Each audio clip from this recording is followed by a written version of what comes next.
Halo fighters, jumpa lagi di Fight Things bersama saya Mustadi Aneta. Kali ini saya ada di Bali, tepatnya ada di Lions MMA. Jadi Lions MMA adalah sebuah camp yang sangat besar, megah, dan lengkap untuk Anda berlatih MMA. Nah, camp ini dimiliki oleh seorang champion, former champion dari One Pride MMA di kelas welterweight, yaitu siapa lagi kalau bukan Theodorus Ginting. Nanti kita akan ketemu dengan Bung Theo. Kita akan cerita-cerita. Dan saya juga ingin diceritakan bagaimana camp yang besar ini, yang megah ini, bisa mengayomi fighter. Bahkan untuk melatih bibit-bibit baru yang bisa berlaga di ajang MMA. Dan juga mungkin untuk para praktisi yang hanya ingin untuk berlatih saja. Hanya ingin hidup sehat. Atau memiliki tujuan bentuk badan yang ideal. Dan juga mendapat manfaat lebih, yaitu kemampuan bela diri. Nah, nanti saya akan tunjukkan nih ada kelas apa aja di sini dan apa aja yang seru-seru di sini. Oke, yuk kita ke dalam.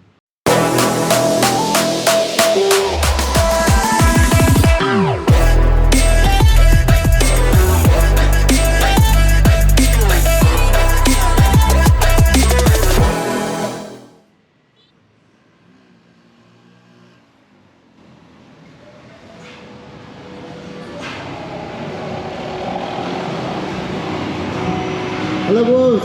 Hai. Oh, Sehat ya? Alhamdulillah sehat. Ini penjaga gerbang masuk. Hati-hati nih. Gayanya tampangnya udah serem banget. Thank you.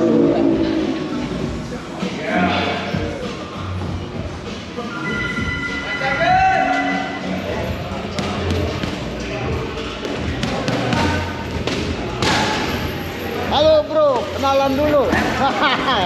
Jadi ini legend nih, living legend yang masih main, namanya Larry Siu. Iya.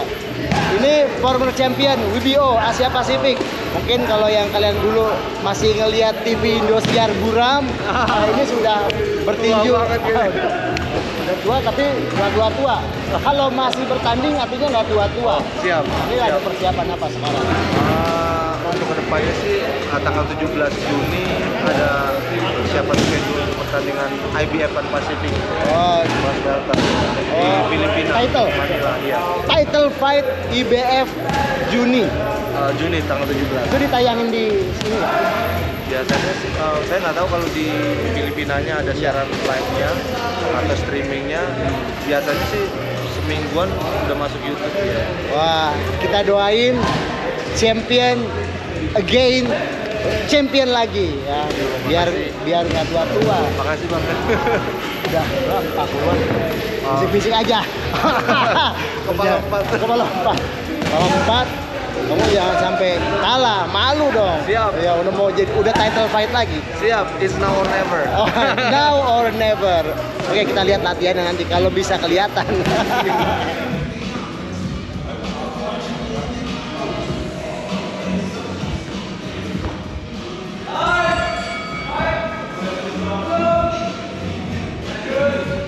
Nah, fighters, sekarang saya sudah sama Bro Theodorus Ginting. Halo Bro. Oh, apa kabar? Sehat, Nah, jadi Theodorus Ginting kalian tadi sudah saya ceritain seorang champion, One Pride champion, national MMA champion.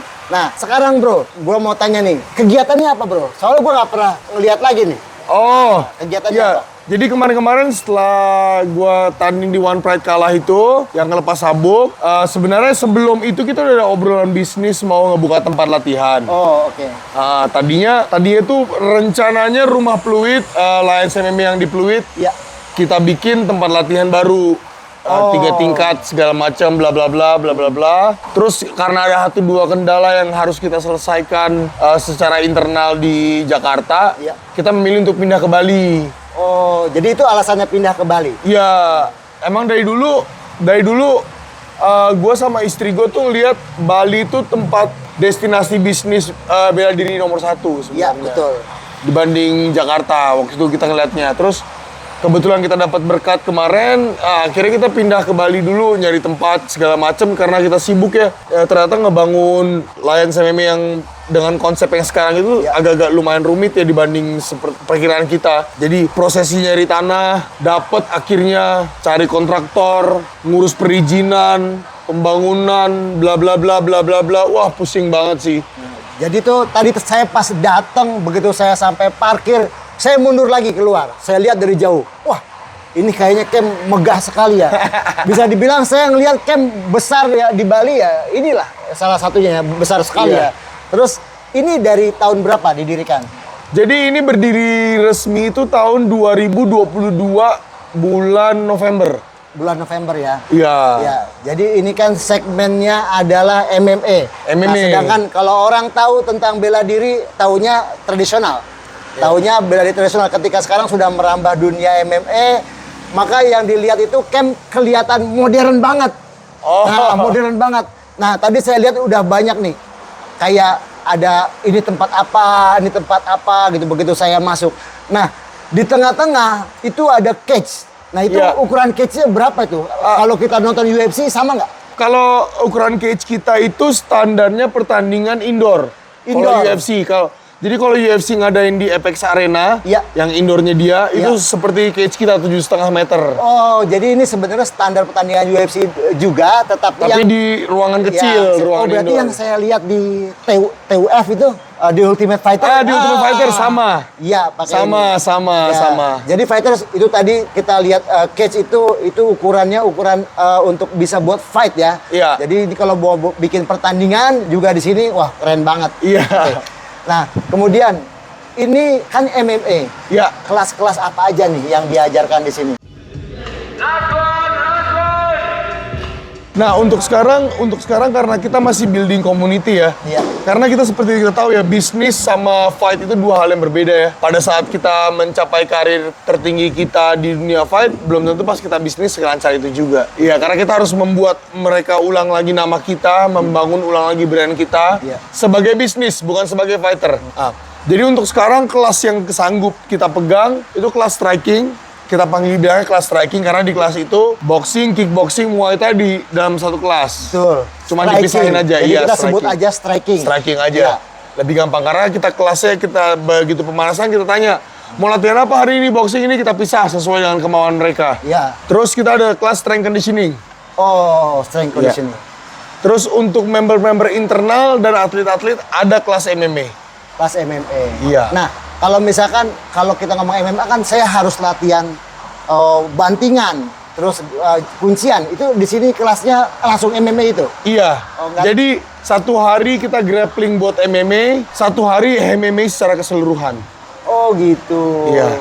Nah, dibagi nggak? Misalkan gini, saya seorang praktisi aja, saya mau biar sehat, atau saya biar tahu self defense, atau wah saya mau bisa bertanding gitu. Nah, itu ada segmen-segmen berbeda atau bareng? Nah, itulah kenapa saya pindah ke Bali, karena di Bali itu tidak ada segmen-segmen seperti itu. Oh, kayak gitu.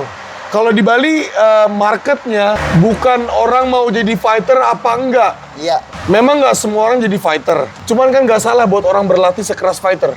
Oh, iya betul. Karena fighter itu kan udah pilihan hidup ya. Orang bisa aja latihan. Iya. Bukan lifestyle lagi sih, way of life sih kalau fighter itu. Way of life. Soalnya di jalan hidup. Kita nggak bisa bilang capek di saat kita kemarin cedera karena sparring. Oh, oke. Kita nggak pernah bisa bilang capek karena kemarin kebanyakan wrestling, hari ini disuruh lari 10 kilo, nggak bisa bilang capek. Kalau fighter. Kalau member bisa. Tapi di member-member di Bali ini sebenarnya saya dari 2017 udah ada di Bali buat latihan di Bali MMA. Latihan di Bali MMA. Selama saya latihan saya ngajar juga. Iya. Emang market yang ada di Bali ini memang orang pengen datang biar bisa nendang sansak 1000 kali sehari. Oh, betul. Memang orang datang emang untuk disuruh push up 200 kali sehari. Beda deh market yang di Jakarta. Sebenarnya kemarin perbedaan bikin dengan program kurikulum yang saya bikin buat member. Iya. Itu nggak ketemu kemarin sebenarnya di Jakarta. Cuman puji Tuhan kebentuk lah marketnya kemarin. Oh, tadi saya lihat lagi melatih angkat-angkat besi. Iya. Lihat. Itu namanya apa? Itu yang disebut tadi. Latihan strength conditioning. Strength conditioning. Jadi strength conditioning kita programnya kita pakai conjugate method. Iya. Jadi kita selalu memakai 2 hari pertama buat latihan strength aja. Tapi latihan strength-nya bukan untuk membuat orang menjadi powerlifter. Oh, oke. Karena ini gym MMA. Oh. Berarti ada peruntukan latihannya ini bisa mendukung performanya di... Iya. Jadi semua latihan conjugate method itu ya, yang dipakai di conjugate method ada latihan eksplosif, ada latihan conditioning. Semua itu menggunakan angka. Nah, angkanya itu basisnya dibentuk di hari latihan strength. Jadi latihan strength kayak latihan hari ini kita trap bar deadlift. Trap bar deadlift itu latihan yang paling aman buat latihan bela diri, buat nambahin strength lower body. Karena apa? Trap bar deadlift ngambilnya nggak sedalam deadlift biasa, jadi cederanya lebih minimal. Oh, cederanya lebih minim, mungkin fungsinya kepada fighter lebih dapat. Lebih maksimal. Karena di dunia fight, kita mau latihan angkat beban itu bukan buat latihan utama. Jadi kita mau latihan beban itu buat nge-supplementary latihan bela diri. Oh, oke. Jadi memang semua cedera bagusnya ada di bela diri, bukan di latihan beban. Ngerti ya maksudnya? Jadi kita nggak akan cedera di latihan bebannya? Nggak akan. Okay. Terus kita mau capek nonjok sansak kalau bela diri. Bukan capek bench press. Misalnya bench press hari ini 100 kali, menurut saya nggak masuk akal. Oke. Dan nggak efektif. Iya. Karena kita berantem. Bukan bench press. Bukan, sorry. Iya kan? Iya. Kita berantem, jadi kita mau bisa mukul ribuan kali, ratusan kali dalam waktu tertentu. Misalnya tandingnya 3 menit. Kita targetin, 3 menit ini kita mau 300 kali mukul, apa 500 kali mukul. Itu yang kita variasiin. Bukan repetisi di angkat beban. Oh gitu. Iya, banyak orang yang salah persepsi antara angkat beban dan latihan strength sebenarnya. Karena menurut saya knowledge-nya di pengetahuan strength di dunia fight dan terutama cabangnya MMA belum terlalu banyak. Jadi Bro Theo ini selain fighter juga memahami sainsnya. Sebenarnya kemarin ngambil kursus soalnya. Jadi fighters ini nggak main-main. Jadi ketika sudah mendalami suatu bela diri, maka sport science juga digeluti. Iya. Jadi secara fungsional latihan-latihan ini baiknya buat apa? Terus juga meminimalisir cedera. Begitu ya, Bro? Iya. Nah, kemudian nih, ini teman-teman saya lihat nih pelatih-pelatih lagi melatih striking nih. Nah, ini kan disebut striking. Iya, striking. Nah, jadi mereka nih kalau melatih striking sebenarnya segmennya yang ditekankan apanya? Misalnya ada boxing, muay thai, kickboxing, striking ya. Nah, itu yang ditekankan di sini apa? Metodenya? Metode kita itu kita nggak ngajarin orang buat mukul. Kita nggak ngajarin orang buat hanya melakukan ini sebagai sebuah kardio. Iya. Tapi kita memahami step by step kurikulum kita buat orang bisa ngelempar hook dengan benar. Ngelempar hook dengan benar itu nggak cuman ayunan pinggang dan bahu, tapi fungsi step kaki. Betul. Koordinasi kaki, koordinasi tangan, mata kaki, tangan, penggunaan pikiran kita juga, konsentrasi kita juga dilatih satu persatu. Mulai dari pemanasan kita menggunakan proses aktivasi otot sama dynamic stretching, terus skipping. Iya. Sebenarnya ini juga yang satu hal yang bertolak belakang banget di Jakarta. Di Jakarta nggak ada member mau skipping. Padahal member lupa di sini semua orang mau skipping. Tapi satu hal yang mau ditekankan dari skipping, jangan pernah mengeluh footwork lu jelek kalau lu skippingnya nggak bisa. Oke. Karena fundamental penggunaan jinjit itu semua dari ada skipping. di skipping, betul. Penerapannya di footwork. Penerapannya di footwork fight. Setelah itu ada lagi latihan footwork yang agility ladder itu ya. Iya. Cuma latihan agility ladder itu nggak ada gunanya kalau lu nggak bisa skipping. Oke. Bro, mungkin gua akan sedikit sharing. Ketika lu ngomong agility ladder, kebanyakan fighter-fighter itu memainkan agility ladder, kok menu yang dipakai di orang olahraga sepak bola dibawa ke situ. Apakah itu bisa efektif? Soalnya saya lihat dari jugglingnya, dari cara dia shuffle-nya, kok sama yang dipakai di orang atlet pemain sepak bola. Kan kita fight nih. Keefektifan jenis latihan agility ladder footwork buat boxing atau bela diri apapun sebenarnya nggak terlalu pengaruh ya. Tapi pelatihan, penggunaan drilling di bela dirinya sebenarnya yang pengaruh. Sama sebenarnya kayak latihan weightlifting juga nggak terlalu pengaruh banyak juga ke latihan bela diri kalau latihan bela dirinya nggak spesifik juga. Oh gitu. Ya. Jadi sebenarnya program latihan apa aja tuh bagus buat penggunaan bela diri asalkan latihan-latihan itu bukan latihan intinya. Latihan intinya tetap kembali ke bela diri. Jadi tadi Bro bilang saya di sini lebih menerapkan lebih ke detail gerakan, fungsi. Memang juga banyak saya lihat ya. Jadi atlet praktis itu cuma dibikin capek.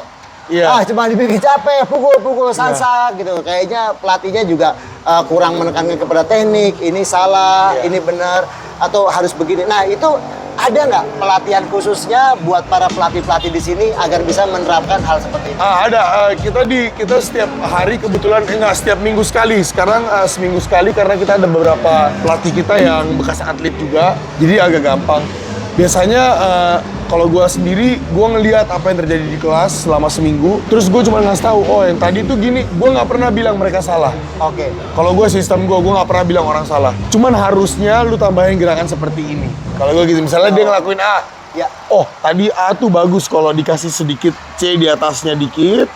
Atau di bawahnya dikit sebelah kiri ada D. Oh. Itu bagus.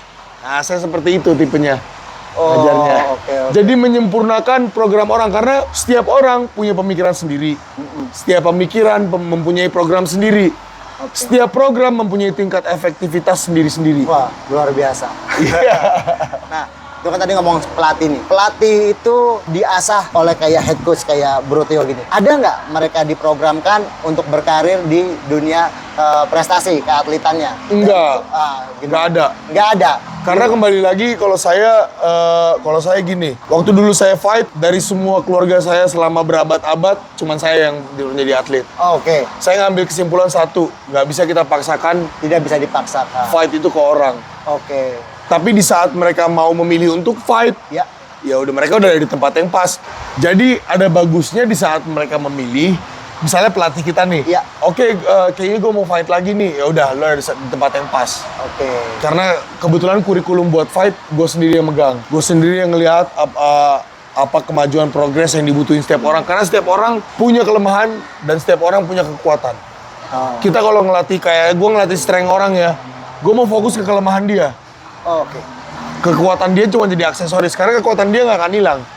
Kelemahannya. Kelemahan itu ya. yang kita Jadi seorang pelatih itu kayak Bro Theo ini begitu latihan, sesi latihan dilihatin apa yang menjadi kelemahannya. Iya. Dan itu akan ditekankan. Iya. Nah, dalam waktu dekat ini ada nggak atlet-atletnya Bro Theo nih yang ada di sini persiapan untuk fight apa? Ada dekat ini minggu depan ya. Tanggal 13 Mei. Ini Mei. Mei, ya 13 Mei. Ya. Ada yang tanding di One Pride, Ya. si Caleb. Caleb ya. Tapi dia bukan atlet sini, dia persiapan di sini. Persiapan di sini. Ya, terus tanggal Juni 17 Pan Asia IBF Sabuk IBF Pan Title Asia, fight. iya title fight. Kalau yang sabuk IBF ini atlet sini. Atlet sini juga. Berarti hebat juga ya bro. Dari institusi lain ingin bertanding atletnya dititipkan di Sini. Wah, luar biasa. Jadi sebenarnya Bali ini kayak menjadi trendsetternya bela diri ya. Kalau Iya. mau pemusatan datang ke Bali. Sebenarnya lebih bagus gitu soalnya fokus banget di Bali, udaranya bersih. Ya. Orang-orangnya baik. Oh, oke. Maksudnya orang baik gini di saat kita harus latihan outdoor. Iya. Orang nggak ada yang ngetawain kita di sini. Oh. Nah, untuk posisi ya, ini kan di Canggu nih. Iya. Nah, bro kenapa memilih Canggu? Kan Bali itu kan orang bilang Denpasar. Iya, Bali itu Kute gitu. Nah, ini kan jauh nih. Canggu memang dari tahun 2016-2017 sampai sekarang memang mata dunia untuk tourism jenis olahraga. Oh, iya. Fitness, crossfit, you name it lah, bela diri. Semua tuh ada di Canggu. Dan areal Canggu ini memang spotnya bagus banget buat latihan bela diri. Dia deket banget sama pantai, udaranya bersih, angin bagus, panas. Selalu panas di Canggu, selalu panas. Jadi kalau mau keringin dah. Udah pasti. Terus orang-orangnya sih yang paling spesial tuh di Canggu itu orang-orangnya sih. Mereka tuh nggak gimana ya, kalau di sini nge-support gitu, orang lari, orang latihan di pantai udah biasa, bukan hal yang tabu, nggak jadi tontonan. Kalau kita kan di tempat saya dulu kalau latihan di jalannya kita Orang lari. heran. Orang nonton. Orang nonton. Ini ngapain ya gitu. Terus kayaknya di sini kalau lari nggak terlalu monoton, tempat banyak jalan raya ya. Iya. Di sini banyak jalan yang sepi ya. Nggak akan ada di sini orang lari disamber mobil gitu, nggak ada di sini. Dulu pernah tuh di Jakarta, One Pride lagi lari disambar mobil. Oles pingsan, bro. Iya kan? Iya. Itulah di Bali, makanya saya pilih Bali. Nah, saya mau tanya fasilitas nih. Di lantai 2 ini kayaknya ada kayak matras, Iya. itu dojo juga di situ. Tempatnya Jadi kita bedain antara striking room sama grappling room. iya. Soalnya kita mau semuanya fungsional. Strength room juga kita bedain. Ya, tadi saya lihat yang bro melatih itu strength room. Strength room. Jadi striking room, jadi kita ke depannya mau kelas pagi itu semua kelas berjalan bersamaan. Oh. Jadi semua segmen ada. Oke. Segmen grappling ada, segmen strength conditioning ada, segmen striking ada. Jadi yang di ruangan ini nih, di lantai 2 ini latihannya khusus grappling. Grappling. Oh, grappling. Tapi kita belum ketemu guru yang cocok. Nah, kemudian di lantai 3. Nah, yang tempat kita duduk nih. Nah, di sini kayak ada bar nih. Iya. Ada bar nih. Apa ini fungsi bar atau bagaimana? Tadinya bar. Tadinya bar. Ya. Tadinya bar sama recovery area. Recovery areanya masih Oh iya, ini tempat untuk apa? ice bath sama sauna. Sauna. Oh, ini ada sauna juga ya? Ada di dalam. Saunanya berfungsi? Ada berfungsi. Oh, boleh. Udaranya panas, masuk sauna. Nah, soalnya habis ice bath. Habis ice bath. Jadi buat ngebalikin suhu tubuh ke normal dari ice bath yang ekstrim. Soalnya kita ice bath yang ekstrim di sini. Wow. Jadi es batu gelondongan. Iya, batu gelondongan masuk terus dinginnya ekstrim banget. Oh. Jadi kita mau ngebalikin suhu tubuhnya pakai sauna.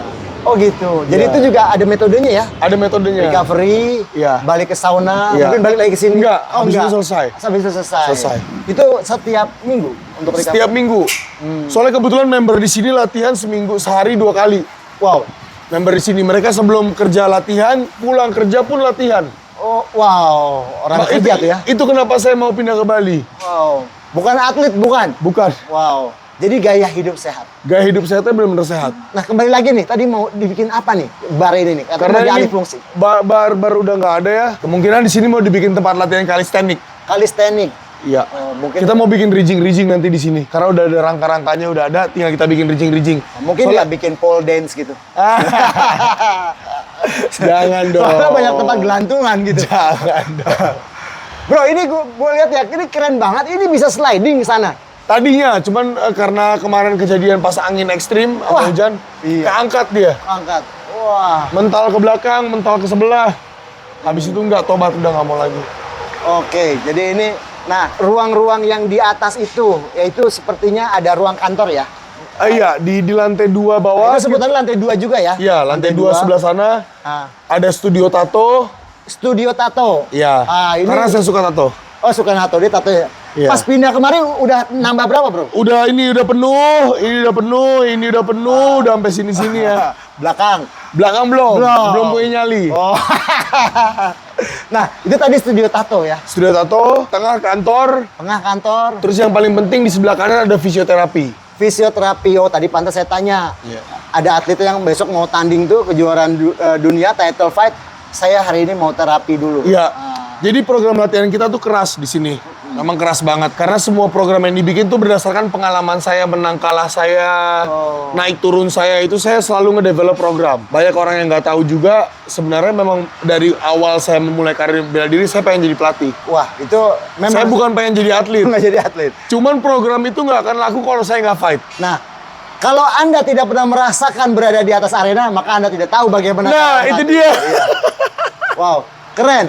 Satu lagi yang saya lihat kayaknya ini adalah suatu camp yang lengkap banget sebagai suatu pemusatan. Kalau mungkin kita tahunya zaman dulu itu kalau saya mau bermukim, mau pusat latihan fokus itu datang ke Thailand. Iya. Di situ ada tempat nginepnya. Iya. Nah, di sini saya tadi lihat kayaknya ada Ada mes juga, ya? ada mes. Ada mes Jadi buat mes laki-laki buat 20 kamar, buat 20 tempat tidur. Oke. Laki-laki 24 tidur, perempuan 84 tidur. Karena perempuan kita bikin dikit karena nggak banyak atlet cewek. Oh, tadi saya mau lihat kamarnya, cuman saya kayaknya asrama putri kayaknya. Iya, asrama. Nggak jadi. Mau saya buka asrama putri kayaknya nggak jadi. Takutnya nanti ada apa-apa Iya. kan. Asramanya full AC. Full AC. Full AC, terus ada dapur, ada tempat kitchen set. Oh, yang di situ juga ada dapur-dapur ya? Iya. Ada dapur, orang bisa masak, menu sehat. Iya. Nah, teman-teman fighters, kalau kamu berminat mau berlatih, fokus, persiapan, bisa datang ke Lions MMA Bali. Yang pastinya akan lebih fokus dengan bimbingan seorang former champion, udah pasti nggak diragukan. Soalnya ini bukan cuma MMA aja, grappling ya. Soalnya istri beliau ini adalah seorang juara submission grappling. Sabuk, perempuan loh ya. Udah nggak main-main. Mungkin dia juga takut sama bininya. Karena bininya bisa kunci. Itulah kenapa Bro Tio ada di MMA, karena juga bininya juga seorang grappler, jadi ya pasti ketularan grapplingnya. Nah, datang kemari dengan seorang former champion berlatih di sini. Kalau cuma mau jadi apa tadi bilang lifestyle, bilang way of life. Way of life. Way of life. Kerja, latihan. Tadi juga saya dengar banyak, tadi saya ketemu bule, I will move here. I will live in Bali. Iya. Karena di sini enak banget. Iya. Di sini kita mau ngebikin, jadi dari dulu sebenarnya, dulu Lions MMA Jakarta juga gitu. Kita nggak ada tuh, gue lebih hebat dari ini, nggak. Kita latihan tuh semua bareng, kita saling ngebangun, kita saling ngebantu. Setiap hari Sabtu kita barbecue di Pluit dulu, kita minum bareng, kita ice bath bareng. Wow. Karena gue emang suka minum, itu kenyataannya. Nah, di Bali ini gue bikin yang sama. Sebenarnya gue mindahin Pluit ke Bali. Dulu juga kalau yang cedera-cedera karena program latihan kita keras, kita harus fisioterapinya kayak Universitas Esa Unggul. Nah, di sini langsung, Sekarang kita punya sendiri. langsung fisioterapi ya. Sekarang kita punya sendiri. Nah, bro, sebelum gua akhirin nih, lo ada nggak yang mau disampaikan? Karena gue banyak nih, YouTube, Instagram, bro, ingin jadi fighter MMA tuh gimana? Mungkin punya tips atau punya saran, boleh nggak disampaikan ke sini? Mau jadi fighter MMA? Kalau mau jadi fighter MMA ya, pertama tekunin dulu satu jenis bela diri. Iya. Dari penekunan itu maksudnya gini, dalam seminggu usahain 6 kali latihan. 6 kali latihan? Kayak orang kerja. Bela dirinya doang, Kayak orang kerja ya? strikingnya doang. Saya. Udah bisa terbiasa, pindah ke latihan grappling. Apapun itu jenisnya saya nggak peduli. Oh, Itu pilihan kalian. Bikin sampai bisa 6 kali latihan dalam seminggu. 6 kali latihan? Udah bisa lagi, jadiin dalam seminggu 12 kali latihan. Pagi striking, Pagi, sore, sore grappling. grappling. Oke, udah jago, mulailah berkompetisi secara amatir. Iya. Di bela diri apapun itu. Jadi mulai dari amatir dulu ya? Iya. Berkompetisi secara amatir, setelah di amatir udah bagus, mulai campur latihannya. Oh. Mulai campur latihannya. Campur antara mungkin dari striking, Iya. bisa banting, bisa Iya. kunci. Masukinlah, mulai masukin latihan strength. Di latihan kalian. Oh, Karena kedepannya, cedera tuh hal yang paling sering terjadi. oke. Terutama kalau kalian sudah tua kayak saya ya. Kayak Mas Mustadi ini Iya, juga. udah tua. Lu jangan bilang gue tua. Pinggang sakit terus. Tangan, bro. Tangan, Bro. sikut sakit Sikut terus. kanan kiri. Nah, latihan strength itu ngegunanya adalah supaya masa tua kalian nggak sakit-sakitan. Oh, Iya. betul. Betul. Ah, iya, iya. Nah, karena itu latihan utama saya sekarang. Saya udah jarang lagi sparring. Kecuali ada yang persiapan, saya sparring sama mereka. Cuman kalau daily, saya udah nggak mau sparring lagi. Cuman saya banyak maintain kesehatan saya di strength. Oh, oke. Latihan strength. Bro, berbagi tips self defense.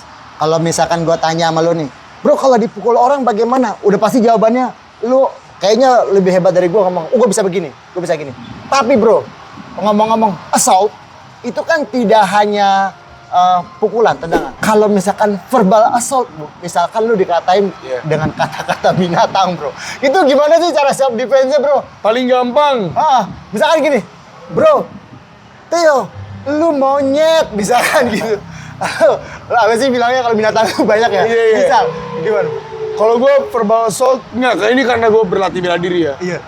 Menurut gue verbal assault, singa nggak akan berpaling kalau anjing kecil menggonggong sih. Gitu ya? Iya. Jadi kalau lu tahu lu singa, itu yang gonggong anjing. Iya, kayak Kucing. apa sih? Apa sih? Anjing kecil menggonggong tuh nggak ada artinya, men. Bro, ini nggak pernah gue tanya orang kayak gini, dan ini kayak pepatah yang paling mantep keluar dari mulutnya, bro, Theodorus Ginting. Kalau lu singa besar, lu singa karo ya. Lu gak akan peduli kalau Gak akan kucing. anjing Ya, kucing kecil cuman bilang apa? Gede cuma Meow. segini, dia cuma Nggak ada. Nggak ada. Ya, kecuali kalau dia sudah ayolah. Main kontak fisik baru beda. Oke. Oke, teman-teman fighters, Theodorus Ginting dan saya Mustadi Aneta, sampai ketemu di Fight Things. Thank you, bro. Thank you banget, thank you banget. Thank you.